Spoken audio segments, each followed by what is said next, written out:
So I just got this thing in the mail the other day, and it has these blue lights that go around it that attract the mosquitoes and bugs.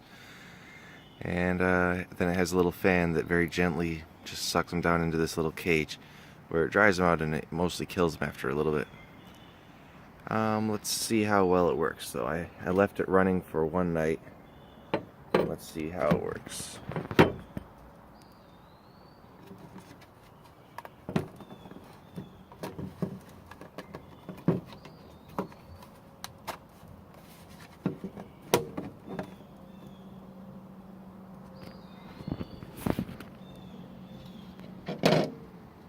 Yeah, there's some moths in there.